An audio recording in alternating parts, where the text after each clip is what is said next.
She looked like every other college student: hoodie, backpack, earbuds in seat 14A. Nothing special. Until Flight 892's engines exploded at 35,000 feet.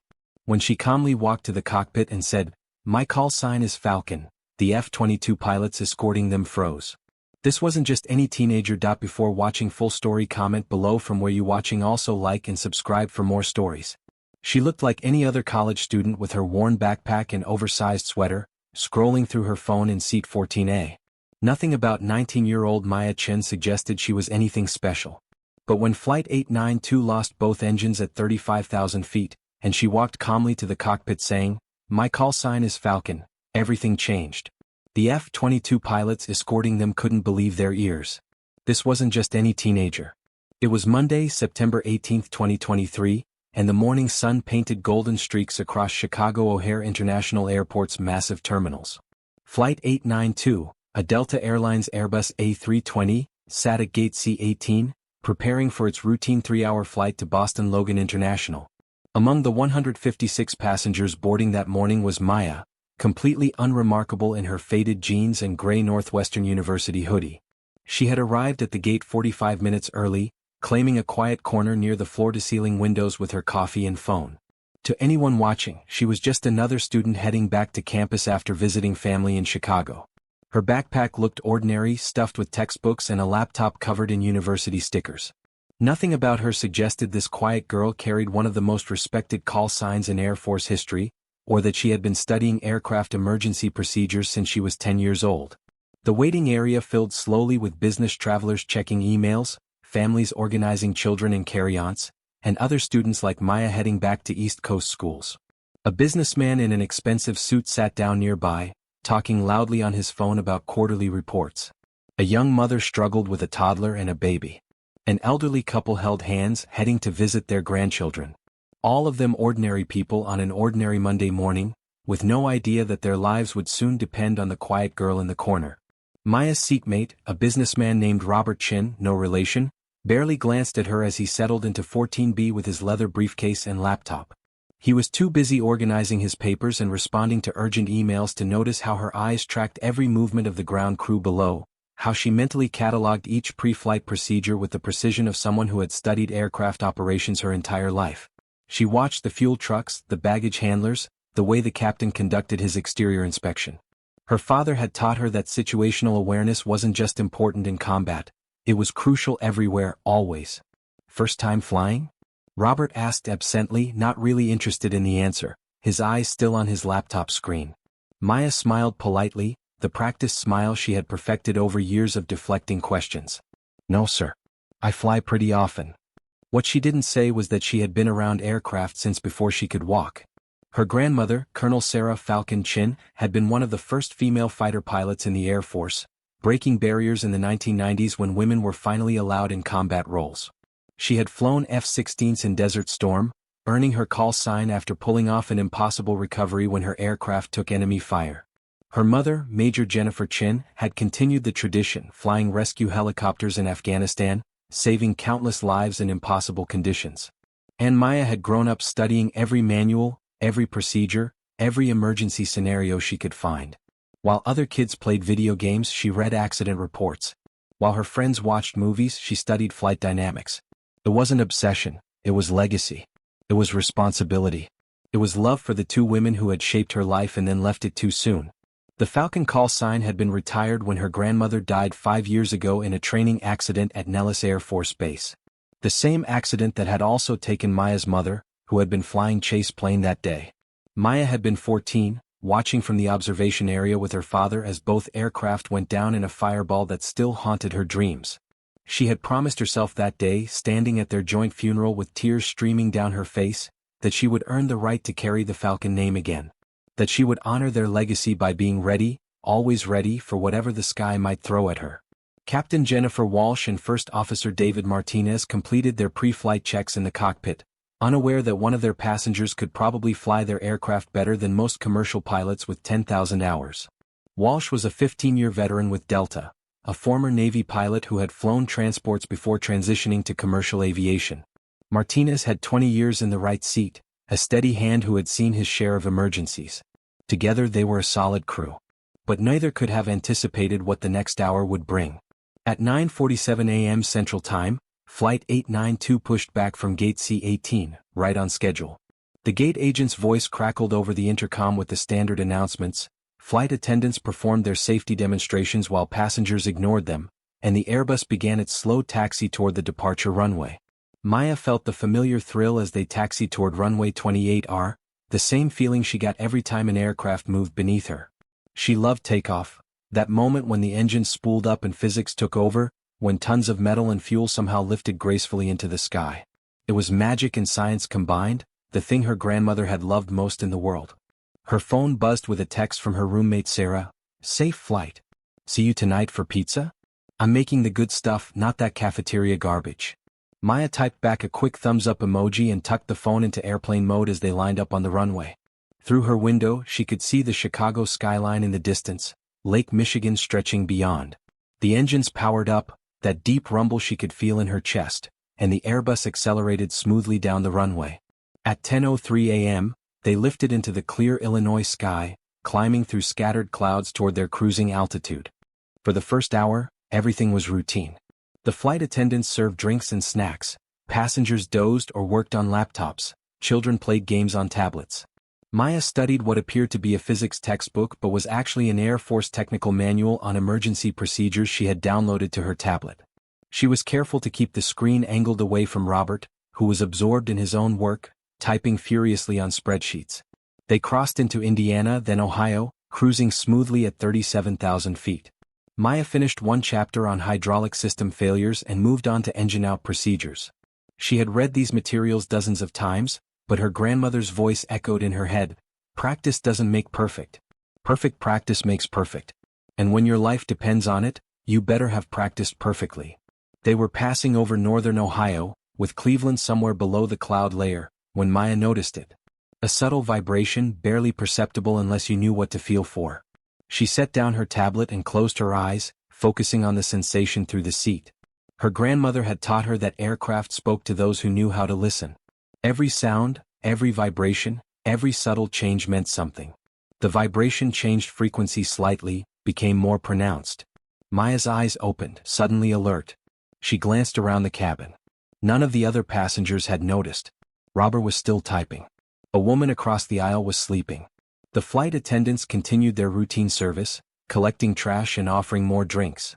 But something was wrong with the left engine. The harmonics were off, the vibration pattern inconsistent. She had heard recordings of engine failures, studied the telltale signs. This was the beginning of something bad. Maya's heart rate increased slightly, but her breathing remained calm and controlled. She had trained herself for this moment, mentally prepared for the possibility that someday, somewhere, she might need to use everything she had learned. She watched the flight attendants carefully, waiting to see if they noticed anything unusual. They didn't. At 11:23 a.m., Captain Walsh felt it too. "Dave, you getting that vibration?" she asked quietly, her hand moving to the engine instruments. First Officer Martinez nodded, his experienced eyes scanning the gauges. "Engine parameters look normal, but yeah, something's definitely off. Number 1 is running a little hot." They were over Ohio now, with Cleveland behind them and Pittsburgh ahead. The vibration grew more pronounced, now noticeable even to passengers who weren't paying attention. A few people looked around nervously. Robert finally glanced up from his laptop, frowning. "Is that normal?" he asked Maya. "Probably just turbulence," Maya lied smoothly, though her hands gripped her armrests as she mentally calculated their options. Lake Erie was below them somewhere beneath the clouds. If they had to ditch, the water was cold in September but survivable with life vests. There were airports at Youngstown, Akron, Erie, Cleveland, Pittsburgh. She mentally cataloged the runways, the approaches, the emergency equipment available at each. The explosion was sudden and violent. The left engine tore itself apart with a bang that echoed through the cabin like a bomb going off. Passengers screamed as the aircraft lurched sideways, thrown off balance by the sudden loss of thrust on one side. Oxygen masks dropped from the ceiling, dangling like jellyfish, bouncing against their heads. The cabin filled with the roar of wind and the smell of burnt metal. Robert grabbed his armrest with white knuckles, his laptop crashing to the floor. Oh God, what's happening?" he shouted over the noise and screaming. Maya was already reaching for her oxygen mask, her movements calm and practiced despite the chaos around her. "Engine failure," she said simply, her voice steady as she secured her own mask and then reached over to help Robert, whose hands shook too badly to clip the straps. Put this on. Breathe normally. We're okay. But they weren't okay and Maya knew it. In the cockpit, alarms screamed as Captain Walsh fought to control the aircraft. The left engine had disintegrated, sending metal fragments through the wing structure. Warning lights illuminated the panel like a Christmas tree. Mayday, mayday, mayday, Walsh transmitted, her voice professional despite the adrenaline. Delta 892, we've lost our left engine and have severe damage. Multiple system failures. Requesting immediate emergency landing clearance. Cleveland Center's controller responded instantly, his training taking over. Delta 892, roger your mayday. Turn right heading 090 vectors to Cleveland Hopkins. Emergency services are being notified. Descend and maintain flight level 200. But before Walsh could acknowledge, a second explosion rocked the aircraft. The right engine, damaged by debris from the first explosion, began to fail. Fire warning lights illuminated. The aircraft shuddered violently. We're losing the second engine. Martinez shouted, his voice tight with fear for the first time in his 20-year career. His hands moved rapidly over the controls, trying to shut down the failing engine before it tore itself apart too. Maya felt the change immediately through the airframe. The aircraft's nose dropped as thrust from both engines disappeared. Without power they were now gliding, and the glide ratio of an A320 meant they had maybe 12 to 15 minutes before they had to be on the ground one way or another. She mentally calculated their altitude, their descent rate, their position. The math was brutal and unforgiving. Around her, the cabin erupted in panic. A woman across the aisle sobbed hysterically, calling out for her children who were seated rows behind her. A man in the row behind Maya was praying loudly in Spanish. Children cried. Someone was screaming that they were all going to die. The flight attendants moved through the cabin trying to calm people, their own fear barely concealed behind professional training. But Maya was calculating. Their altitude, 37,000 feet. Their descent rate, probably 2,000 feet per minute without engines. That gave them maybe 18 minutes maximum. Their position, over eastern Ohio, probably near Youngstown. Wind direction, she tried to remember the weather report she had checked that morning. All the variables that would determine whether 156 people lived or died in the next few minutes. She unbuckled her seatbelt and stood, her movements calm and purposeful while chaos swirled around her. Miss, you need to sit down. A flight attendant named Sarah rushed over, grabbing Maya's arm with a grip tight with fear and authority. We're in an emergency situation. Maya met her eyes with a calm that seemed impossible for someone her age, impossible for the situation they were in. I know. That's exactly why I need to talk to the pilots. Right now. That's not possible. The cockpit is locked down during emergencies. You need to. My call sign is Falcon, Maya said quietly but firmly, loud enough only for Sarah to hear over the noise. I can help them. Please. Sarah stared at her, really looked at her for the first time. Something in this girl's demeanor, the way she stood steady while the aircraft shuddered and dropped around them, the absolute confidence in her voice, made Sarah make a split-second decision that went against every procedure she had been taught. Come with me, Sarah said, releasing Maya's arm and leading her toward the front of the cabin. Maya moved through the aircraft with the trained efficiency of someone who had practiced emergency procedures 1,000 times in her mind. She stepped over Robert's spilled laptop, dodged a flight attendant rushing past with a first aid kit, helped an elderly man secure his oxygen mask as she passed. She reached the cockpit door and knocked, 3 quick raps, 1 pause, 2 more. The signal her grandmother had taught her, the universal code among military aviators that meant friendly coming aboard. Captain Walsh looked up in surprise when Sarah's voice came over the intercom, barely audible over the screaming alarms. Captain, there's a passenger here. She says. Sarah paused, still processing what she was about to say. She says her call sign is Falcon and she can help. Walsh and Martinez exchanged glances. Both had military backgrounds. Both knew that call signs weren't given lightly, weren't used casually. Every military pilot knew the Falcon call sign. Colonel Sarah Chin had been a legend, one of the pioneers who proved women belonged in fighter cockpits. Her daughter had followed in her footsteps. Both had died 5 years ago at Nellis. Send her in, Walsh said without hesitation, making the decision in a heartbeat. The cockpit door opened and Maya stepped into the controlled chaos of the flight deck. She immediately assessed the situation with eyes that had studied these instruments in manuals and simulators for years. Both engine indicators showed 0 thrust. Hydraulic pressure was dropping across all three systems. They were descending through 28,000 feet at 2,000 feet per minute. In the distance through breaks in the clouds, she could see the gray waters of Lake Erie. Her mind processed everything in seconds. "What's your status, Captain?" Maya asked, her voice professional and calm, sounding nothing like a 19-year-old college student and everything like a trained aviator. Walsh quickly briefed her while fighting the controls that were becoming increasingly sluggish. Dual engine failure, degrading hydraulics, limited flight control authority. They were heading for Cleveland Hopkins, but Walsh wasn't sure they could make it. The aircraft was responding poorly, and they were losing altitude faster than she had hoped. Maya studied the instruments with eyes that had memorized every gauge, every system, every backup procedure. She saw what the pilots were dealing with, and what they were missing. "Captain, with respect, Cleveland's too far. You're descending at 2,000 feet per minute, and your hydraulics are failing faster than the backups can compensate. You'll lose control authority before you reach Cleveland." Martinez looked at her sharply, his skepticism warring with desperation. "And what exactly do you suggest, miss?" "Youngstown Air Reserve Station," Maya interrupted, pointing to the navigation display. "It's 30 miles southeast, and at our current descent rate we can reach it. Plus, it's a military field, longer runways, better crash and rescue equipment, foam deployment capability. And they're equipped to handle emergencies. It's our best option." Walsh's hands tightened on the controls as she processed Maya's words. The girl was right. The math was brutal but clear. "Martinez, give me Youngstown approach. Now." While the first officer established contact with Youngstown's tower, Maya continued her assessment of the aircraft systems. "Your auxiliary power unit is still running.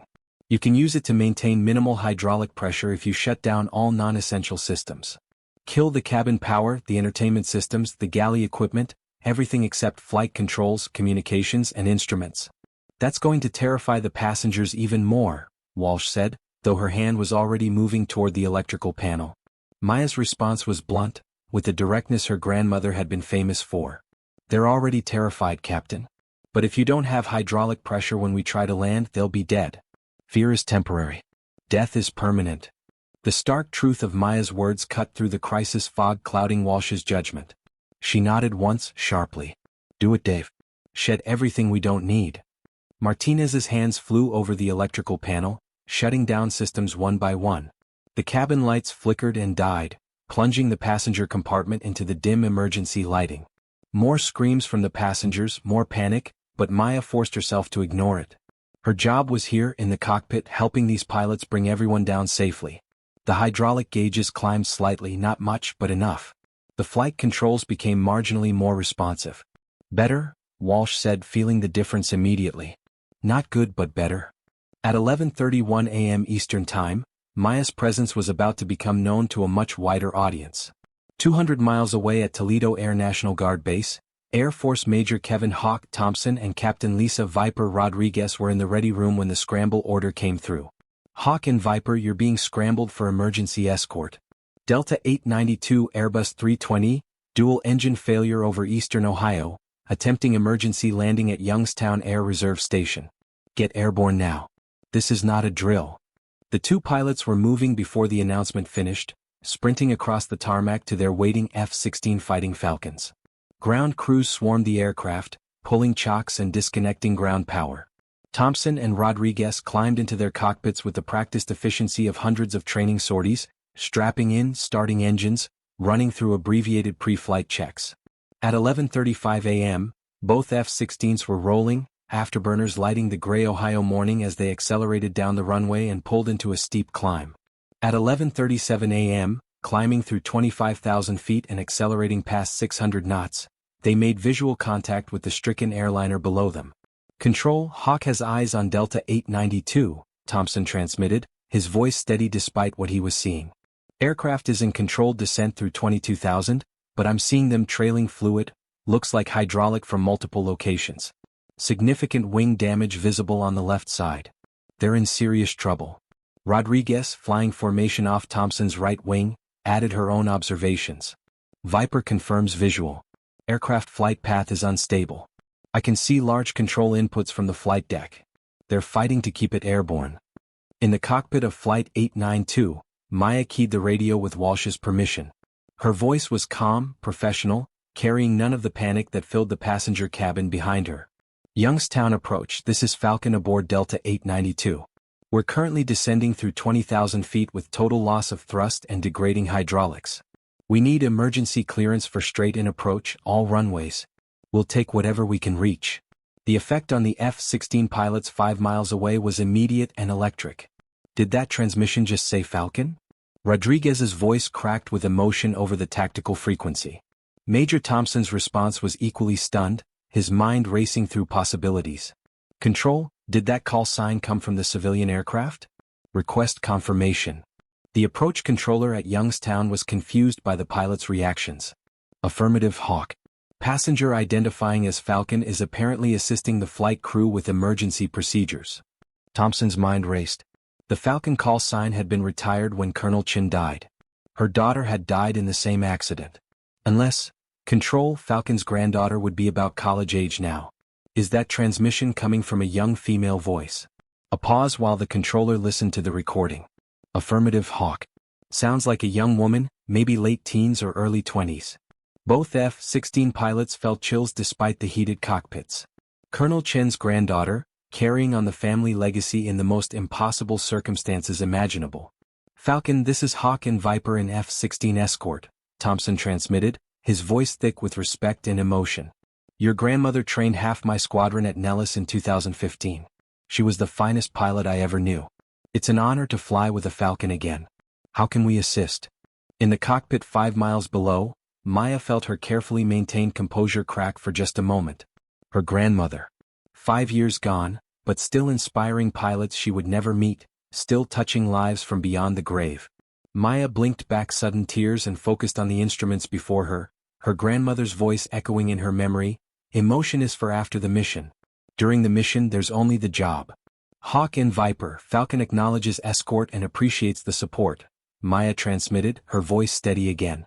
Request you coordinate with Youngstown for full emergency equipment deployment on runway 14. We're going to need fire and rescue, medical and foam if they have it. Our hydraulics are failing faster than predicted, and we may not have steerage when we touch down. Roger, Falcon. Already coordinating, Thompson replied. Be advised we're with you all the way down. You're not alone up here. Those simple words, you're not alone, hit Maya harder than she expected. She had felt so alone since her grandmother and mother died, carrying the weight of their legacy by herself, preparing for a moment like this in solitude. But now, with 2 fighter pilots escorting her down, with their respect and support evident in every transmission, she felt her family's presence more strongly than she had in 5 years. The descent continued. Through 15,000 feet. Through 10,000 feet. The aircraft shuddered and groaned, fighting Walsh's every input. The hydraulic pressure continued to drop despite their efforts to conserve it. At 8,000 feet, they broke through the cloud layer and Youngstown Air Reserve Station appeared below them, its long military runways looking impossibly small from altitude. Maya remained in the cockpit, calling out readings as Walsh flew with everything she had and Martinez worked through emergency checklists with mechanical precision. Hydraulic pressure down to 35%, descent rate 1,800 feet per minute, you're 10 degrees right of centerline, Captain. Looking good, bring it left just a touch. Her calm, steady voice became an anchor point for both pilots, a reminder that they weren't fighting this battle alone. Walsh found herself relying on Maya's callouts, trusting this teenager's judgment in a way that should have been impossible but somehow felt completely natural. At 5,000 feet, First Officer Martinez looked over at Maya with something like awe. Where did you learn to read these systems like this? You're better than most flight engineers I've worked with. Maya's answer was simple, though it carried the weight of years of dedication. My grandmother's study. I've been reading technical manuals since I was 10 years old, watching her debriefing tapes, studying accident reports. She always said that the difference between good pilots and great pilots is preparation. So I prepared. What she didn't say was that those late nights in her grandmother's study, surrounded by flight manuals and tactical documents and accident investigation reports, had been her way of staying close to both of them after they died. Every procedure she memorized, every system she understood, every emergency scenario she studied was another connection to the legacy they had left behind, another way to honor their sacrifice. At 3,000 feet, with the runway visible ahead, disaster struck one final time. The aircraft's remaining hydraulic system finally gave up completely, the pressure dropping to 0. Walsh felt the controls go mushy in her hands, then lose all resistance. "That's it," she said quietly, her voice tight with concentration but not panic. "We've lost all hydraulics. I have no flight control authority except engine thrust, and we don't have engines." The cockpit fell silent for a moment, the weight of their situation settling over everyone. 156 souls aboard, no engines, no flight controls, and less than 2 minutes until they had to be on the ground one way or another. Maya's mind raced through options, through procedures, through techniques her grandmother had taught her for the impossible situations. And then she remembered something from one of her grandmother's old training tapes, a demonstration of an emergency procedure that almost no one practiced anymore. "Captain," Maya said, her voice calm despite the desperate situation, "what if we use differential?" She stopped. They didn't have engines. The technique required thrust to work. They were out of options. Walsh saw the realization cross the young woman's face and felt the same despair. But then Maya's expression changed, hardened with determination. "Captain, you still have control through the rudder. It's mechanically linked, not hydraulic. Use the rudder for heading control. And drop the landing gear now. The drag will stabilize our descent rate and slow us down. We won't have power to extend it later, so drop it now while we still have emergency systems." Walsh's hands moved even before Maya finished speaking, trusting the technique, trusting this girl who carried one of the most respected call signs in aviation history.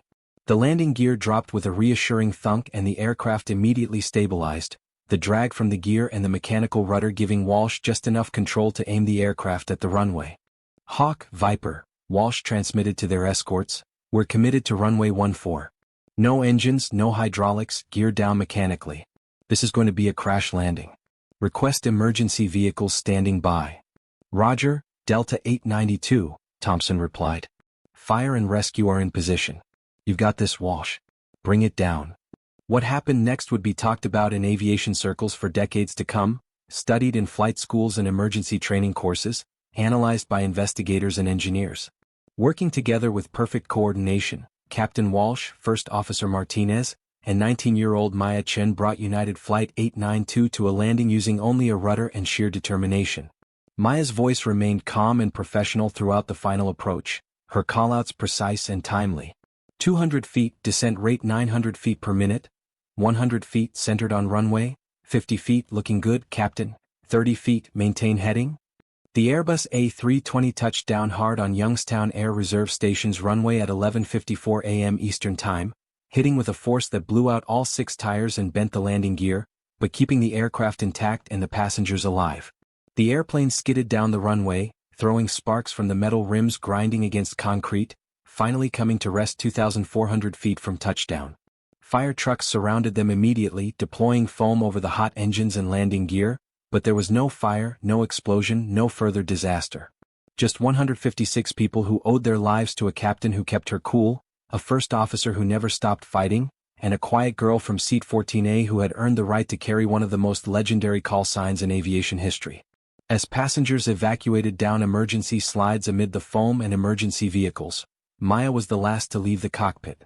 Captain Walsh grabbed her hand, tears streaming down her face. "You saved us all, Falcon. Every single person on this aircraft owes you their life. Your grandmother and mother, they would be so incredibly proud of you." Maya's voice was soft, thick with emotion she could finally allow herself to feel. "She taught me that the call sign isn't just a name. It's a promise to always be ready, to always help when you're needed, to never let your fellow aviators down. I just did what any Falcon would do."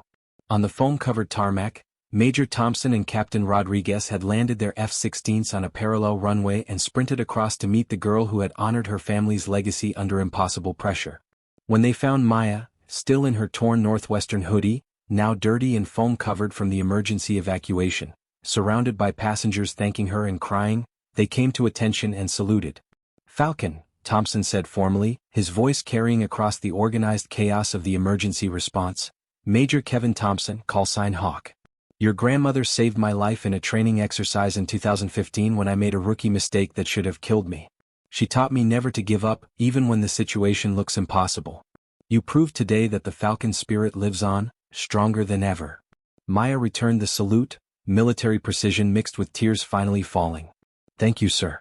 That means everything to me. Everything." Rodriguez stepped forward, her own eyes wet. "Captain Lisa Rodriguez, callsign Viper. I never got to meet your grandmother or your mother, but I studied their tactics at the academy, wrote my senior thesis on your grandmother's innovations in BFM. You did them proud today, Falcon. You absolutely did them proud. The three aviators stood together amid the chaos, two fighter pilots in flight suits and a college student in a torn hoodie, connected by the unbreakable bonds of the aviation community and by respect for a legacy that transcended rank and age. As emergency personnel processed the passengers and news crews arrived to capture the story of the miraculous landing, Maya stood quietly to the side, watching the damaged aircraft she had helped save. Passengers approached her, wanting to thank her, to hug her, to tell her she was a hero. She accepted their gratitude with grace but didn't feel like a hero. She felt like she had simply done what her family had always done. Stepped up when needed, used her training and knowledge to help others, honored the promise that came with the Falcon name. That evening, after giving statements to FAA and NTSB investigators who were amazed by her technical knowledge and composure, after declining interview requests from a dozen news networks, Maya finally boarded a replacement flight to Boston. Delta Airlines had offered her first class, had offered to upgrade her to whatever she wanted for the rest of her life, but she chose seat 14A again, a window seat where she could watch the sky and process everything that had happened. As they took off into the sunset, climbing through the same sky where she had helped save 156 lives just hours earlier, Maya thought about her grandmother and mother, about the legacy they had left her, about the promise she had made 5 years ago at their funeral standing between two flag-draped coffins. She had earned the Falcon call sign today, not through military training or official channels, but through the oldest tradition in aviation, helping fellow aviators when they needed it most. Her phone buzzed with messages she had been ignoring, from the Air Force Academy offering her a slot in next year's class, from NASA wanting to discuss their aviator program, from news networks offering interviews, from her university's dean calling her a hero. But Maya just smiled softly and looked out at the clouds painted gold and crimson by the setting sun. She was Falcon now. Not just because of her family name, not just because she had memorized technical manuals and procedures, but because she had proven herself worthy of the call sign when it mattered most. When lives hung in the balance and there was no room for error, she had been ready. She had been calm. She had helped save everyone aboard that aircraft. And somewhere in that vast sky, riding thermals between the clouds, she knew her grandmother and mother were flying alongside her, proud beyond measure of the legacy she was carrying forward, proud of the aviator she was becoming. The quiet girl in seat 14A had shown the world that sometimes extraordinary courage and capability come in the most ordinary packages. That preparation and dedication matter more than age or appearance. That the traditions of military aviation, honor, service, sacrifice, could live on in unexpected ways. And the Falcon would fly again. Not in an F-16 or a combat zone, not yet, but in the hearts and minds of every aviator who heard the story of a 19-year-old college student who helped save 156 lives with knowledge inherited through 3 generations of distinguished service. The legend continued. The legacy lived on. And Maya Chin, callsign Falcon, was ready for whatever came next.